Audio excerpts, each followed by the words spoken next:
Welcome back, Slippy Sliders. I'm Lupinefiasco, this is Daily FaB Gameplay, and I have a treat for you. With his permission, I'm going to show you my coaching session with Pro Tour Singapore finalist, Enki Dupakier. Enki and I are going to review a Gravy vs. Slippy game that we played to highlight the mistakes that I made and help me to navigate the matchup in the future.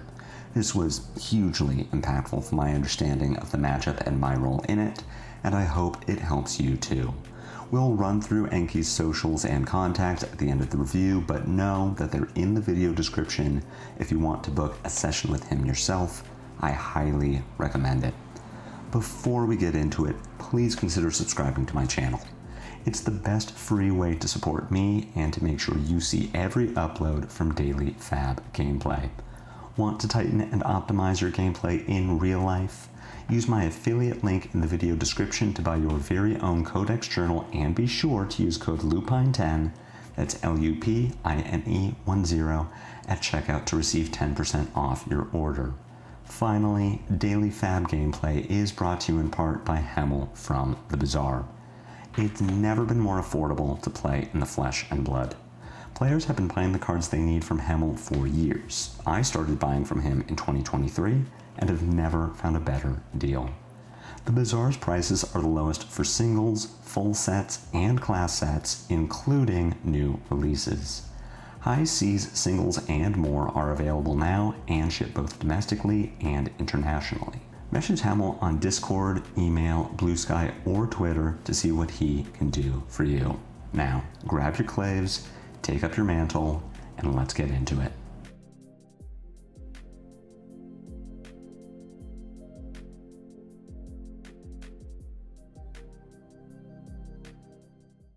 Yeah, this is, so you're playing first, and you got me pretty good on that first turn. Yeah, converting on the first turn is always weird. That I can send the clave, flick the other one, spinneret, get to use the T-Tox, because I'm pretty sure you're gonna block the Calycera on turn 0. Yeah, definitely. There really isn't another way to convert this hand efficiently unless I was trying to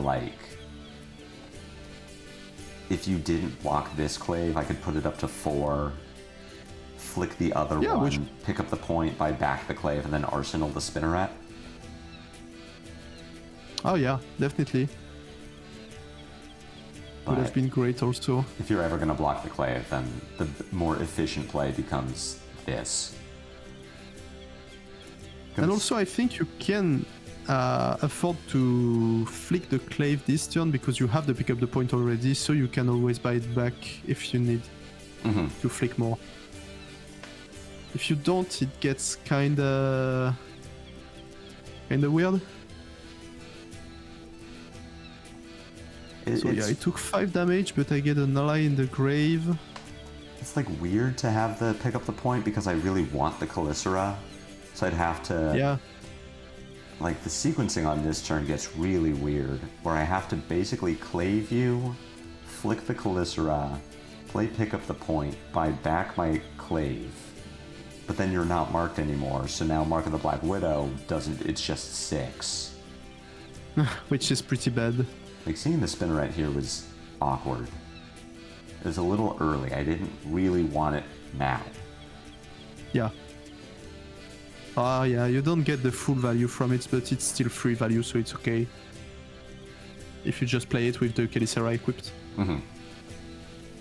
Still okay. I can also block. I'm just waiting to see, are you going to force me to do anything? How many cards am I going to need to stop you from hooking? You just put a Sawbones into the yard. Do I need to kill that or kill something else? There's no way I'm blocking the Swell. It's not hooked. Yeah, no. You can also choose to just... yeah, no, but that would be a problem. To just block with the Prognosis and send everything, but... That would be... And arsenal the Orb Weaver if you want, but you would be left with no claves, so you can't really do that. I think I do go down to 0 claves in this game. And there we have to pay the dividends for flicking that turn 0. Exactly. So maybe it was a little bit greedy. I think I'm flicking turn 0 anyway to set up the spinneret, but yeah, it's a weird spot to be in with drawing the spinneret that early, flicking to get the value, pushing 5 damage, but now, yeah, I only do have 1 clave left to flick with. Yeah, and you're kind of forced to pay for the pick up the point. Mm-hmm. Before you have the tunic counter, which is expensive. So yeah, kind of tough. I got the And prognosis. there I set up 1,000 allies to the graveyard. I'm just waiting to seems see like- which one am I going to have to kill, which one am I going to have to block around. Yeah, and this is the hook sawbones, and this is where I need to make a decision of, I think I end up just taking the 6 and giving you the gold, but, or I don't remember if I did. This hand was just so weird for like, yeah, I can just take 6, I can send back, I can fully convert the hand, I can send disruption, I can get extra value from the spinneret, but why? What does that do? Oh yeah. You have to... Oh, it's so weird to sequence out. Because... Yeah, it's super weird. Best way to do it to get full value is like, take the 6, pitch prognosis, clave you sawbones it, play Mark of the Black Widow, flick the clave, Razor's Edge up to 6, you get hit, banish a card, play pick up the point from Arsenal, attack you, spend my floating resource to get the clave back, and then Arsenal spinneret. But that means I'm taking 6 and you're making a third gold. And if I block, then it's like block with prognosis, Razor's Edge, send Yeah, Mark super at weird. Sawbones, pick up at you, Arsenal the spinneret, and just kind of be sad. Or maybe... You can do like... Spinneret, swing Kelicera to Sawbones, swing the clave at me. If I give you a card, you're pretty happy, and if I don't, you send Black Widow with... if I do, you're pretty happy, and you still send the Black Widow with Razor's Edge, and you flick, but you still have the... Pick up the point in the arsenal for later, and you will have the tunic on the next turn, so it will be much more efficient. You lose a bit of value from the spinneret, but that's okay. Yeah. And if you want to deny the gold, what do you really have available? Not much, I guess. If I want to keep 4 cards, I can block with the Providence, the Whisperers, and the Prognosis, but that's really bad. That's super expensive, yeah. That's definitely not the good spot, because you need the Providence and you need the black text also to deny some breakpoints at one point. Yeah, as soon as I give you... I will send a 1 attack or... As soon as I give you can't hook Whispers, multiples. Swell and Tipple Yeah, I are can't hook just... multiples. Yeah, definitely. Very bad. So, what's the correct line here? I kinda like the Spinneret one into clearing Sawbones with double knife swing. No, I think it's good. And Yeah, I still have give to me pick one up the gold, point. but- I'm about to have Tunic up on the next turn with the pick up the point. I'm down a Clave, but I still have a Calicera if you Conqueror me and I have to sink my Arsenal. I have 2 Concealed Blades in the deck. Yeah, and still one more pick up the point, so it should be okay. And you can always block the Conqueror and just not sink the card, Yeah, I guess. I think it's bad timing with this hand kind of being low impact, but I think I do need to just take the 6. Yeah. And if you have the Mark of the Black Widow to hit, I think you're much less likely to be conquered. Because it's much harder to send Conqueror, and I really don't want to banish my allies from hand to Black Widow, because I need them to not get fatigued, so yeah. And so I end up blocking the 6. play was... Yeah. You can also do that. That's okay. And just send the Black Widow to the face. Yeah, this line got weird And because now I'm going down a clave and I'm also down a pick up the point. So I'll have the spinneret to get me back up to 2 daggers, but not having a clave is a problem. Definitely. Yeah, I think this line was... Maybe it was... I think it was a reasonable line, but I don't like it as much. Maybe it was better to just not flick, especially because if I get the direct here, you're in lots of trouble. Yeah. Like, getting dereacted here just means you need to hit a payoff on the next turn. Otherwise, you won't have any more mark for a pretty long time, which is super risky into gravy. Yeah, now we're starting to see draw into the Black Widow, which I can't get value from, except for blocking with it, because, you know, not the worst way to use a mark of the Black Widow, but... Yeah, it's okay. It's pretty okay. It's a very average card in Slippy anyways. Like, you're happy to see the first one, but the other ones are often used to block, in my experience. I wasn't unhappy in this position, depending on what your turn looks like. You conquer me here, which is bad, which is not the one thing I didn't want you to do, but my thought was if you just play an ally, like if your turn is play Swabby, pitch, attack for 7, pass, then I'm pretty good. What I get to do then is Calicera from Arsenal, Art of Desired Body, 6 go again targeting you. I can flick a Calicera, Pain in the Backside, kill Swabby, play Codex, get back, pick up the point, then pick up the point, tunic my clave. So I thought, okay, this is without a better target, without a CNC or Leave No Witnesses. This is fine. And you play the Swabby, I'm like, okay, we're chilling. You undo because you're a cheater. and then you conquered me, and it was like, oh, well, never mind. My play is bad. Yeah, it was a super tough spot to be in. If I drew a blue on this gold, it was like a crazy turn because I had the Conqueror plus chum, which was pretty much very much game winning, I think. Yeah.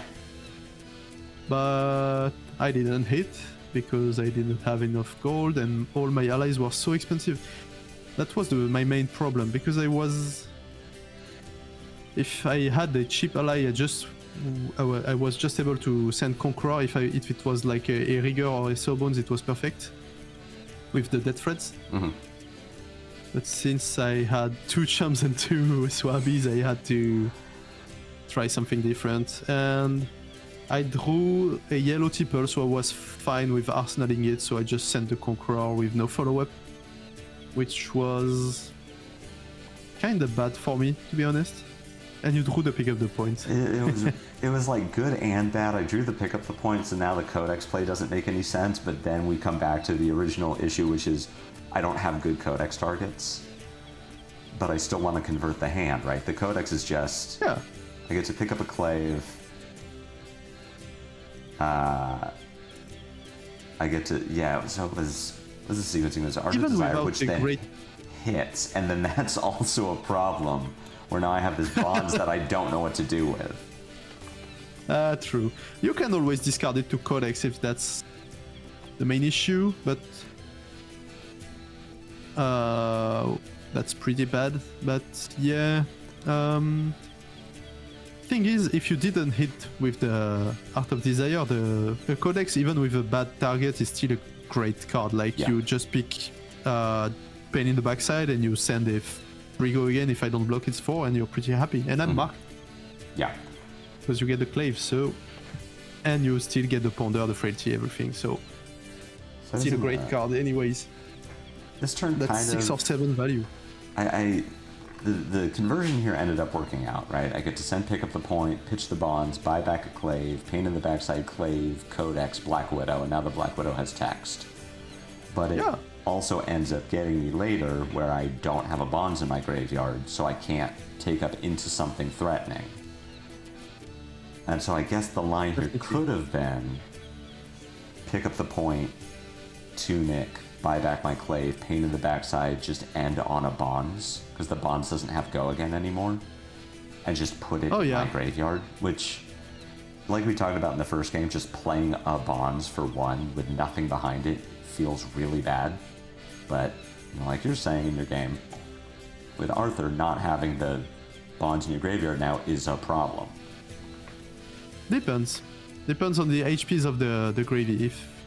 If the gravy is pretty low life, or at least like here, like 20 life, it's okay to send Double Troubles Red or Kiss of Death just to kill him, like with a big take up the mental turn. Mm-hmm.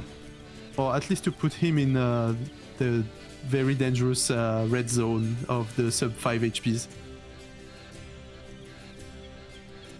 Because once you get him to sub 5 HP, the game is pretty much won. Ooh, and that hand is nasty. Drew take up the mantle. We drew into a hand that is about to become very tragic. Yeah. Very, very sad turn.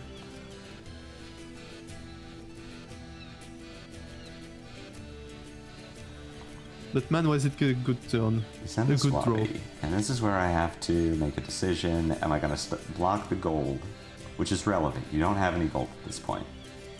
It's very relevant. But in exchange, then I just kind of don't do anything? Or am I going to take this? So if I stop the 7, I'm giving you Whisperers, Justinic, and probably T-Tox. And my turn is going to be Spinneret, Tunic Calicera, the Swabby, Art of Desire Mine you with the bonds in Arsenal, intending to bonds into Black Widow. Yeah, which is quite good. Which is good, and if I don't do that, if I take the 7, go to 19, then I'm looking for Art of Desire Mine you with Justinic and to take up for Black Widow for 9, with the T-Tox just in case you go super heavy on D-Reacts. If you don't, you get hit and you lose a card, then I can just Tunic Calicera, T-Tox the Swabby, Arsenal the Spinneret, and feel good about that too. I think Toxin is quite useless in this hand, because you can always just play the Spinneret if you need to pump the dagger. But arsenaling the Spinneret is also decent, so even good because it's an extra flick. So yeah, since I have 0 gold, I think you really want to keep me out of gold. Okay. Which I think you did. I don't think. No, I didn't. I did not, because you're about to snag me. Oh yeah. You're about to get an 8 value snag. Definitely. Yep. Just take it. Rough. Had you made gold that turn? That's another interesting point, because if you hadn't made gold that turn, then suddenly, like, blocking the Swabby is so much better. Let's see. I think you did, because I think you tippled. Yeah, I think I wouldn't have hooked this early in the game if I didn't have a gold generated this turn. Would have been pretty reckless for me, yeah. There it is, okay. one power yellow tip though. So yes, I think blocking the Swabby was the right play. Preserve 7 life, keep you off of the gold. My turn is less impressive. I play around snag, which is probably something I should be trying to do anyway. I think gravies do have room in the list for it. A little bit. And Slippy is very dominant in the meta share at least, so you want the snags anyway. Okay. So keeping you off gold, preserve 7 life, but also don't play into getting super blown out by snag. So even if I just take Art of Desire and to take up Black Widow, you still need to give me now 2 cards to not get hit. You have to give me a 3 block and you have to snag. Yeah. The only bad outcome is if I get the D-React with a lie on top, which would be very backbreaking, but I think you cannot play around this. If I give you 2 cards from hand, it's okay, I think. So yeah, keeping me out of gold should be the right play, even not considering the snag. Okay. Unless you really want to rush the face. If you had a bones or something really crazy to send, maybe it was a good play to just send everything face, and if I have the snag, I have the snag. Yeah. But I think, yeah, since I had the snag, I would have blocked with the hook if I knew you had a bones in the graveyard, which would have been devastating. What's weird is if you block with the hook, then I still have the T-Tox. You're only taking 1 after the snag, but you're still getting bonds. Yeah. Yeah, and here we draw a hand where if any of these blues was spiked with Blood Rot, then I'm feeling pretty good about it. Definitely. So I've got a Calicera. This is just damage.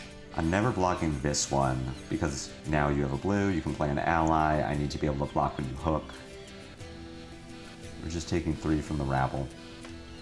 Yeah, it's okay to take 3 here. And you need to be able to clear a chug, if needs be. It's a weird hand for me to have again, where I have Conceal Blade and Spinneret at the same time, so I can flick a Clave, mark you buy the Clave back, but then I can't flick the Calicera to get value from that, from the Spinneret. Yeah.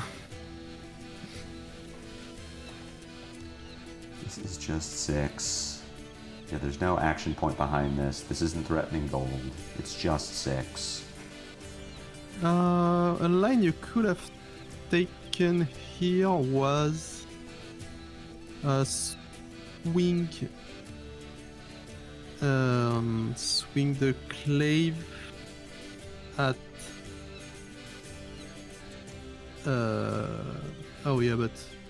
swing the Clave.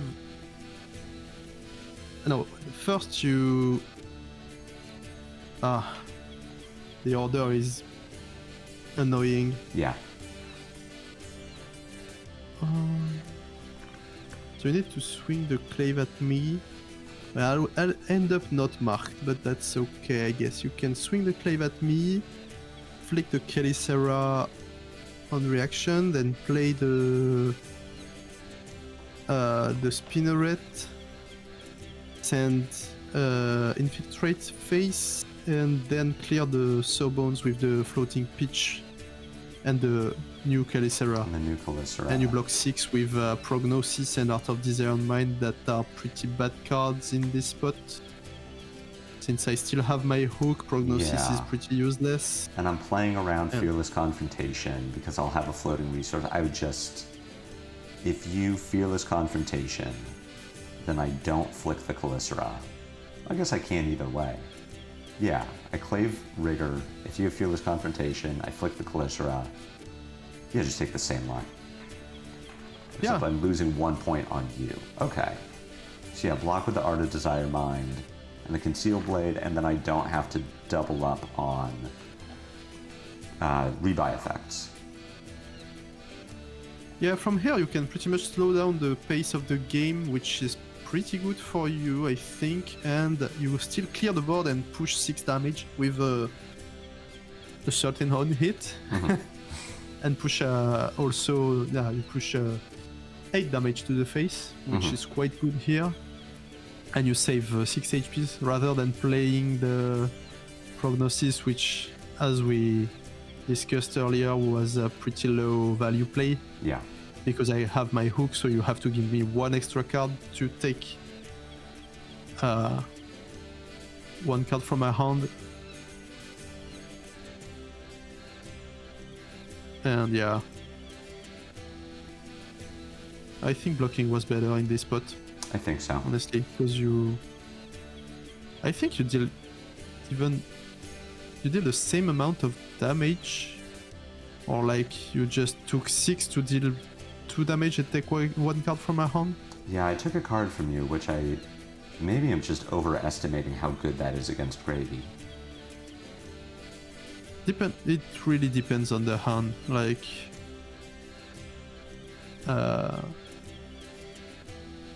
and if I block with 1 card here, you're pretty... No, you're not into trouble because you can just conceal on the infiltrate, which is okay. So yeah, it's just playing those 2 blues that are under rate just costed you 6 life for 5 value from my part, which isn't the best deals, especially since we are so close in the race. If you had like a 10 HP lead, it would have been a correct play to just accelerate the game and strip cards from me. Yeah. But I think you needed to slow a bit for this turn. Take, block the damage. You have 18 life and you still push 8 life on my face, which is great. And you clear the board, so you're pretty safe. Yeah, you would have from had another anything card it in your generates. hand. I don't know if you still would have blocked the infiltrate. Just you knew you had a blue on top that you didn't want to lose. You could have conquered me, but I wouldn't have had an arsenal, so it's just damage, which, because I'm 6 points up, I can now afford to take. If you hadn't blocked the infiltrate, you're down to 9. And there, I mean, very much... how many counters are on the tunic? One One counter right now. Yeah, 1 counter. Too bad. You don't have any kiss nor... No kiss or bonds. You don't have anything great, yeah. Yeah. So this felt like an easy block. You also haven't made gold this turn, so you lose the hook. Oh yeah, I gambled the hook here. I was okay losing it right now because you are pretty low and you needed to clear the Swabi, obviously, so I had full tempo. And I had already allies in the graveyard, so I was like okay with just not refilling my graveyard in the few following turns because I had so many expensive allies already in the grave. And I just happened to put a cheap one in the grave to continue. But yeah, if I didn't block and send the Conqueror at you while having much more life, the Take Up the Mantle line would probably meant death to me. Yeah. Or maybe you could have... I would have been able to take more it. damage. Maybe arsenaling the take-up was correct anyway. I was just thinking I don't have very many good take-up targets in my graveyard. I'd rather have the Razor's Edge, which is the guaranteed 3. Just thinking like maybe I'll draw into a Bonds at some point. Yeah. But this is just 4. Anyways, if you draw like a Justinic with a target for Justinic and you can take up the mantle for even a bit more damage, it's just so huge. And you can just burst me down and you know that the snag is off. So now it's pretty safe to go for those lines. This turn was awkward. I do have a target for Justinic. It's not a good one. It's not Bonds. But I have to deal with the Chum. Yeah. And so I chose the aggressive line of taking 3 from the Oyston. And then, well, it was an aggressive line that was also dumb because you correctly read me on wanting to break my black tech. So yeah, you kept so many cards. I think what I'm probably supposed to do with this hand, I don't need to block the Oyston, but I am supposed to use the Justinic on the Art of Desire to target Chum. I'm just not supposed to put myself into a position where I get blown out by the D-React. Oh yeah.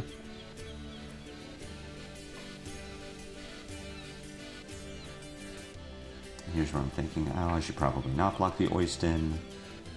Yeah, if I'm making the turn, it's Art of Desire, Just a Nick into Chum. Then it's Bonds of Attraction, you. If you block it, I Razor's Edge. If you don't, I think I Razor's Edge it either way, because I'm taking an intellect penalty if I don't. And then I Arsenal Art of Desire body. The thing is, I think you want to... the Chum is a problem. Yeah. Maybe it was okay to just send Art of Desire Mind to the face straight away without acknowledging for Chum, and just I don't know. It's just so risky. Mm-hmm. The problem is I can't... Black Tech has to hit a hero, so I can't, like, send Art of Desire for 9 at you, and then do Art of Desire body, Black Tech, Bonds of Attraction, Chum, which is what I would want to do. Yeah. Kinda rough.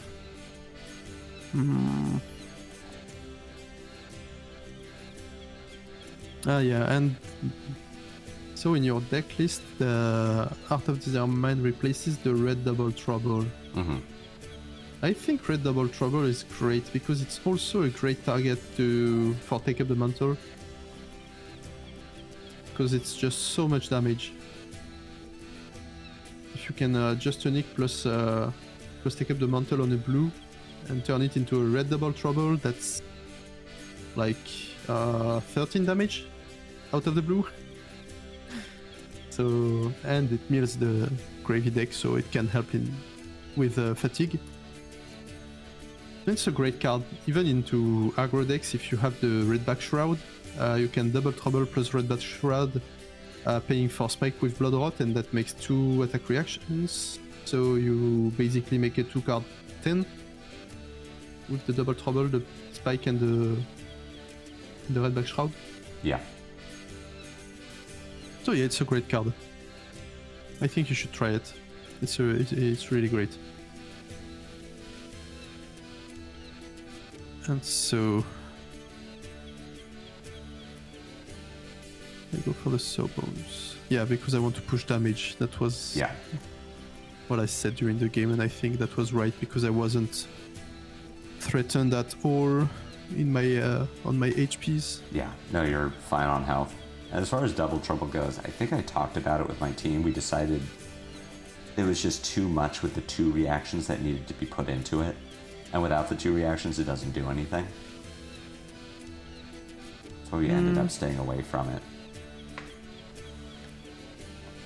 Yeah, I see it like a redundancy slot, and you still have to run average stealth cards anyway, and this can really shine in the games where you really need it to go super fast. So I like it. Because you play Infiltrate into me, do I play Infiltrate into Gravy?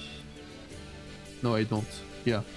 It's much better into Gravy than Infiltrate, I think. Well, that makes sense. Infiltrate's just in my But list all the block time. a lot. It's like always fine. We also block a lot into Gravy with Tom, so... Well, we've seen the 2 turns this game that if I had blocked instead of keeping cards, I would have been in a much better position. Yeah. Preserving HP is important because once you're locked to block into Gravy, you're just dead. Yeah, like if this Physically. turn, if I didn't have to give you multiple cards here, if I could just afford to not block, I mean, I'm probably blocking with just a Nick, but getting to do like Kiss of Death with T-Tox into Infiltrate Flick. I don't even need to play the Codex. I can arsenal it and wait. Which is what I'll end up doing with it, but it means that I also don't have the life total buffer to ignore Chum. Yeah. Yeah, I was super happy to see the Kiss of Death detox go to Chum. Yeah, I had to kill Chum. Yeah. Definitely. You can't leave me with a hammer for free and another hammer for free if I get any Avasti. Yeah. Or any action points.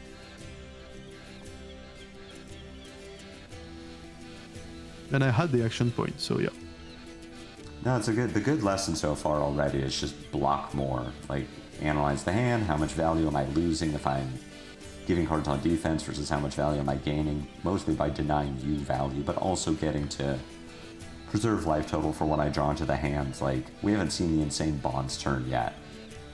But if I had 10 life and drew into, like, Bonds, Just a Nick, Razor's Edge or something, like, okay, cool, yeah, I'll take boat. Definitely. Slippy is not an all-out aggro, and even into Gravy you can take your time. Like, you don't have, especially if I don't have gold, like, if I don't have gold on the board, you have all the time in the world, because I can't do crazy stuff if I don't have a pile of gold by my side. So yeah, you have all the time in the world, you can deny me gold. I discarded a lot of T-Pulls this game. Which is a sign that I will be pretty poor. I think I milled one with my chart. I milled the red one with my chart, and I think I discarded the yellow one to another one. So yeah, I was pretty starved on gold all by myself. So getting a bit slower would have been great, I think. That's a good takeaway. I run the Whaler plus Pearl package, but I think I'm out of ROM, so I can't do it really easily. I need to pitch stack a HRDICs with a Bakale break line for it to be available, and I still don't have my amulet on the board. So yeah, I think at the fatigue I would have lost, definitely. If you had saved a bit more HPs. Yeah. Which is funny because you didn't have Tyriax in the deck, but the way the game played out, where we both had very inefficient hands early. That's why I like being aggressive into Gravy, just make you react to me. Obviously it didn't work out as well this game because I was too aggressive and at times it didn't pay off, but I think that, I mean, also you're a PT finalist Gravy. I'm playing in Calling Kansas City. There's not going to be that many Pro Tour players there. I hope so. I'm saying, here's a bunch of damage, deal with it. Is give the Gravy time to opportunities to screw up. Now here you hit both modes of the chart the high seas, which you're too good. You're too skilled. Yeah. I don't know if the gold ends up mattering at that point. The gold definitely didn't matter as much as the rigor, and not as much as having blue. If you had hit 2 yellows, I think the game just ends. Oh, probably. You would have had, I mean, you get 2 cards out of me because you get to, if you had 2 yellows, you get to Dead Thread Swell. I give you a card. If the Swell hits a blue, then you rigor, I have to give you 2 cards. I think those were the last 2. I think I had only 2 yellows left in the deck. Like it was a rigor and maybe a Sawbones, and that's it, I think. So yeah, the probability to hit the chart and the swell was super high at that point. Yeah. Well, and that's why I'm afraid of the Whaler too, which I'm about to, not kill the Whaler, but as soon as the Whaler comes down, there's no chance that you're not going to be able to pay for it.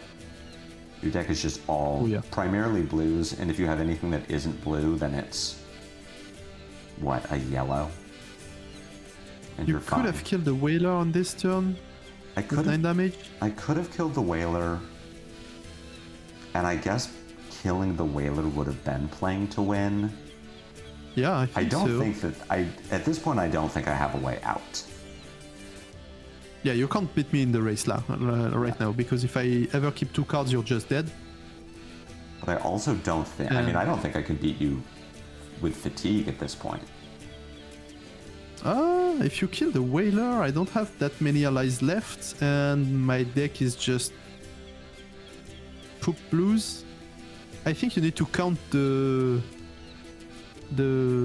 remaining swells and tipples just to know how many 1 damage I can send you before I send a 6 power ally. And I think I had like 2 tipples left. I think you had 2 1 tipples. Yellow, 1 blue. Yeah, you had a red, a yellow, and a blue tipple. I think you had a blue swell. Probably, but I probably couldn't send everything at the same time. And you still had flick knives, so you had 1 extra block for one blue. Mm-hmm. So I think in the fatigue you might have gotten me. Just because I had so few go gains left. You have 3 allies in your graveyard. You have none left in your deck. I think I had a call to the grave with Bacalay though. So I might have been able to send a 12 damage turn, which would have been enough if you ever draw 2 blocks. But I think that's all I had left. 2 in my deck. Yeah. I pretty much would have been in desperate mode, because there I just have to swing with the Whaler and it's game over. Yeah, here... If I just swing with it every turn, yeah, which here is I've just... super easy now. The game is over, but yeah, so if I kill the Whaler, you still have 4 cards, you have a Rigger and now a Sawbones in your graveyard. There's a Tipple, but yeah, if you don't have the action points, then I can give Flick Knives to the Tipple. I can give... I guess... The fact that this hand doesn't have a blue is really bad for me, because I can't just Dagger, Oyston, and Rigger. Yeah. So I guess at that point, I'm probably... I'm trying to fatigue you because you're still at 12 and I can't kill you. If you have an arsenal, then I pitch Art of Desire. I guess it's Infect at this point. That would be Art of Desire because I need deck damage. I pitch Art of Desire, Calicera the Rigger, Leave No Witnesses you, to get your arsenal and deck damage. If you don't have an arsenal, then I'm still sending the Leave No Witnesses just at Oyston to take him off the board. Probably. Okay, so I just got a little... Yeah, because your 3 allies are just 2 Riggers and a Sawbone, so I just got a little doomer about it, but interesting. So I could have taken you with fatigue, or I at least would have had the option to, because I'm about to check what's left in your deck, and I think it was the 2 Tipples and a Swell, and a Fearless Confrontation, as far as damage. Yeah, you had to ask me to win. Like, here you played to lose to the Whaler that was already on board, but if you clear the Whaler, you ask me to actually win the game with what is left in my deck, which can be not enough for sure. I'll get there. Come on. Click on the deck. So yeah, the main takeaway here is be patient. Yeah. Oh, you didn't even have a Swell. So you had 2 go again. Yeah, only... You had the back alley, which, great, and a Fearless Confrontation. So you would have been able to call to the grave a back alley to get the action points, but at that point, you still would not have been able to kill me. You would have been presenting 12 between Rigger and Sawbones. And then if I don't draw a 2 block, then I just get to block 12 and then draw back up, and you can't kill me. Yep. Okay. Well, I feel good that I can navigate the gravy matchup. Like, I'm missing, so there's some holes in my knowledge, but I'm getting close without the prerequisite practice.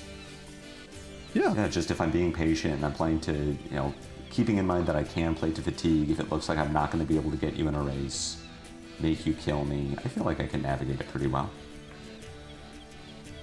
Yeah, you have to be aware of what the Gravy is packing, since you will see most of his deck quite quickly. Mm-hmm. So if you see Fiddler's Greens and Blood in the Waters and Snags lying around, you should take it a bit slower. Okay. Or at least aim to burst the Gravy if you are pretty sure the coast is clear, like from Snags and G-Reacts. Okay. But yeah, you can. This matchup can definitely go to fatigue depending on the Gravy draws. Mm-hmm. So yeah, and the best way to threaten the Gravy is to send bones, obviously, like any other matchups. But yeah, keeping the Gravy marked quite often is also good, just to threaten the take up the mantle easily. Mm-hmm. Okay. Those would be my main advices for this matchup. And yeah, take it. You don't have to rush down like against Enigma, where any turn where you blocked was just a death sentence. Here, the Gravy still needs to draw action points. He needs to draw the correct things to pair with an ally that you left on the board, maybe. So yeah, you can always take things a bit slower if you need to. Okay. I can do that. And yeah, maybe give a try to Double Trouble Red. It's a great card. Just lots of damage and deck damage. Mm-hmm. Yeah, I'll give it a try. It is a card that was attractive to me and I ended up cutting it, but I could see bringing it back in for... You don't play it in every matchup, do you? I do play it in every matchup because against aggro it's like 2 card 10 with Spike with Bloodrot and Redback Shroud. Redback Shroud, yeah. Because Redback Shroud is an attack reaction, so you get a 2 card 10, which is super good into aggro. Mm-hmm. So yeah, it's just a great target for Spike with Bloodrot, and it's also good in matchups where you want to present fatigue. And it's a decent target for Take Up the Mantle when you want to burst the opponent, so it's okay. It's a good card in pretty much every situation. Okay. And it's always a stealth block 3, so it does the thing that the deck wants to do. Well, this is very helpful. This is helpful, thank you. I told you it's going up on YouTube, so why don't you plug your services? People can know where to find you. Yeah.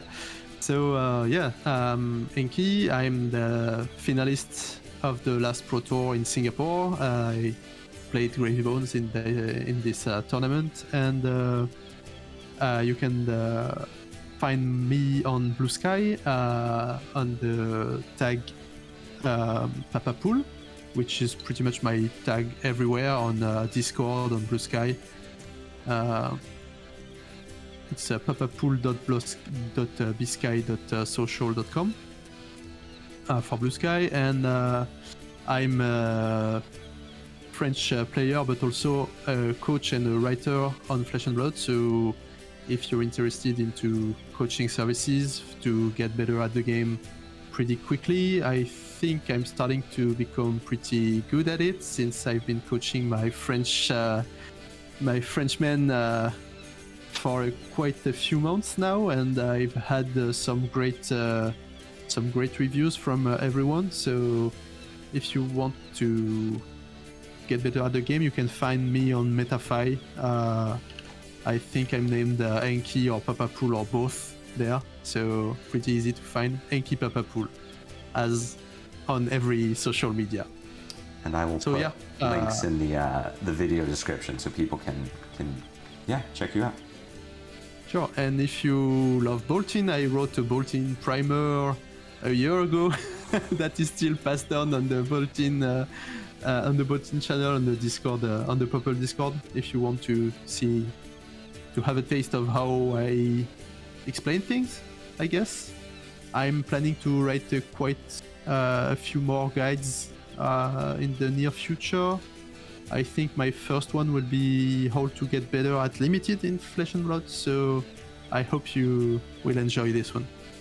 And also, obviously, I don't want to forget this one this time because I forgot to shout out to my content creation friends when I got to the Proto interview, and they blamed me up for this, and it is totally deserved. But I do create also videos and I do stream on Findal Cafe on YouTube and on Twitch. We stream our emissions on Twitch, and then we upload the replays on YouTube, so you can always get those, and you have the translation activated on YouTube, so if you don't understand French, as many people do, there is always the subtitles if you need. So yeah, you can check out our channel. I think we do some pretty nice videos. I try to do educational content there as well, so if you need some starters, it can quite help you to get better at the fundamentals of the game, I think.